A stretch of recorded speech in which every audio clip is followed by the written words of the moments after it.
بہت سے لوگ ہوتے ہیں دوستو جو دفن نہیں ہوتے قبر میں، حادثاتی طور پر سڑک پر موت آ گئی، جل گئے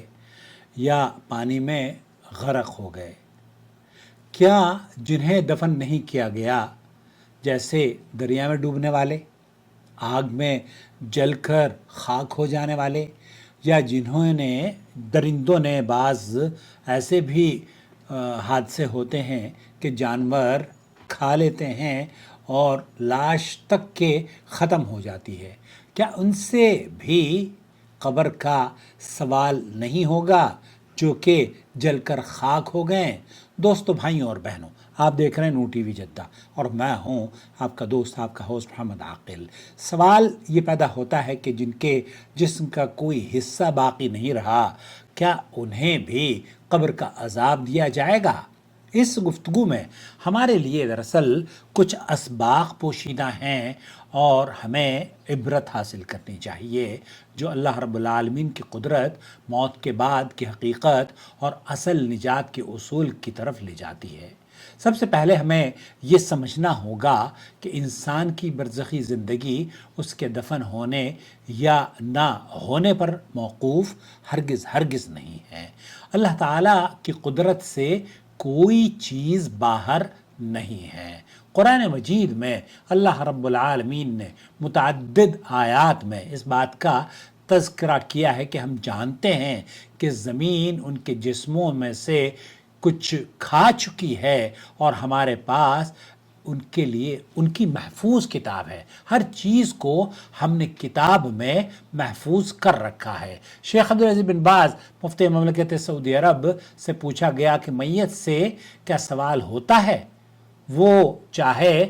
قبر میں دفن نہ بھی ہو تب بھی، تو خواہ وہ قبر میں ہو یا صحرا میں ہو، سمندر میں ہو یا درندوں کے پیٹ میں، سوال و جواب روح سے ہوتا ہے اور روح سلامت رہتی ہے۔ اگر وہ نیک ہو تو روح جنت میں جاتی ہے، راحت پاتی ہے، اور اگر بدبخت روح ہوتی ہے، کافر کی روح ہوتی ہے، نافرمان کی روح ہوتی ہے، تو روح جہنم میں عذاب پاتی ہے۔ جسم کو بھی اس کے حصے کا عذاب یا راحت ملتی رہتی ہے، چاہے وہ جسم ہڈیوں کی شکل میں ہو یا چمڑے کی، یا جو کچھ بھی باقی ہو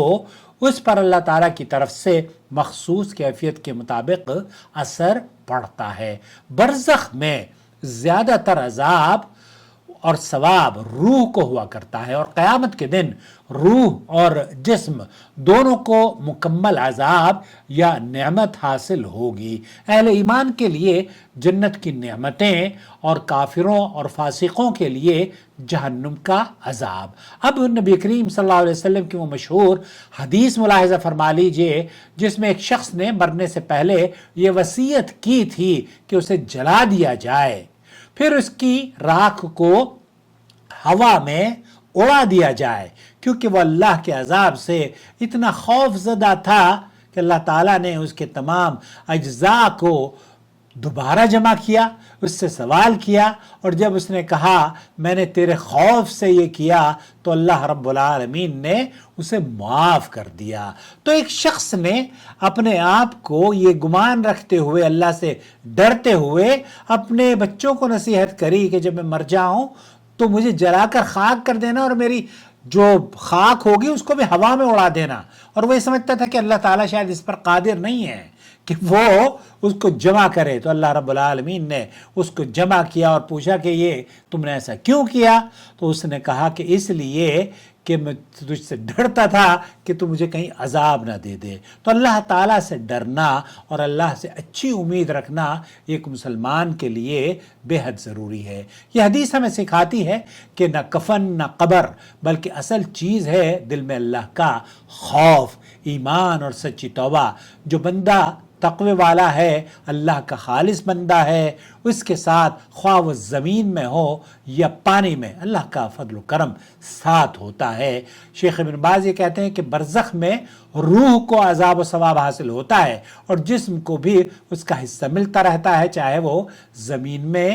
دفن ہو یا نہ ہو۔ قیامت کے دن اہل ایمان روح اور جسم دونوں کے ساتھ جنت میں داخل ہوں گے اور کافر ہمیشہ کے لیے جہنم میں رہیں گے۔ جو گنہگار ہوں گے وہ کچھ عرصے جہنم میں رہ کر اللہ تعالیٰ مسلمانوں کو پاک کر کے جنت میں داخل فرما دے گا، پھر اللہ کے فضل و کرم سے وہ جنت میں چلے جائیں گے۔ ان احادیث اور ان اقوال سے یہ بات واضح ہوتی ہے کہ دفن ہونا نجات کی شرط نہیں ہے، کہ قبر میں اگر کوئی دفن ہو گیا ہے تو وہ نجات پا گیا ہے۔ اسی طریقے سے یہ بھی نہیں کہا جا سکتا کہ جو دفن نہیں ہوا ہے وہ اللہ تعالیٰ سے راہ فرار اختیار کر گیا ہے یا بچ جائے گا، یہ بھی درست نہیں ہے۔ جیسے اس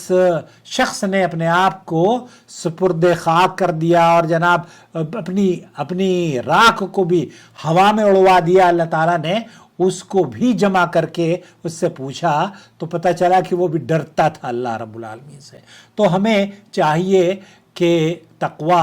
اور سچا ایمان اختیار کریں اور عمل صالح کو اپنائیں، اور ہمیں یہ بھی چاہیے کہ دنیا کی زندگی میں غفلت سے زندگی نہ گزاریں، اپنی روح کو زندہ رکھیں، اللہ کی یاد میں دل کو لگائیں، کیونکہ اسی حالت میں دراصل اللہ کی عبادت ہی اصل کامیابی اور جنت کے حصول کا سبب ہے۔ یا اللہ ہمارے گناہوں کو معاف فرما، ہمیں اپنی قدرت پر کامل یقین نصیب فرما، ہمیں موت کی یاد نصیب فرما، اور ہمیں غفلت سے نکال کر ہماری روحوں کو تقوی عطا فرما، ہمیں دنیا میں ایمان کے ساتھ جینے اور موت کے بعد جنت کے باغوں میں آرام نصیب فرما۔ یا رب ہمیں، ہمارے بچوں کو، ہمارے والدین کو جنت میں ہم سے ملا، اور اے اللہ جو اس چینل سے جڑے ہوئے ہیں، جو اس چینل کے نشریات کو ریگولرلی دیکھتے ہیں اور اپنے حلقے میں اسے شیئر بھی کرتے ہیں، اے اللہ ان سب کے موازین حسنات میں ہماری ان کاوشوں کا درج فرما لے، تو ان کو اجر عظیم سے نواز دے، آمین یا رب العالمین۔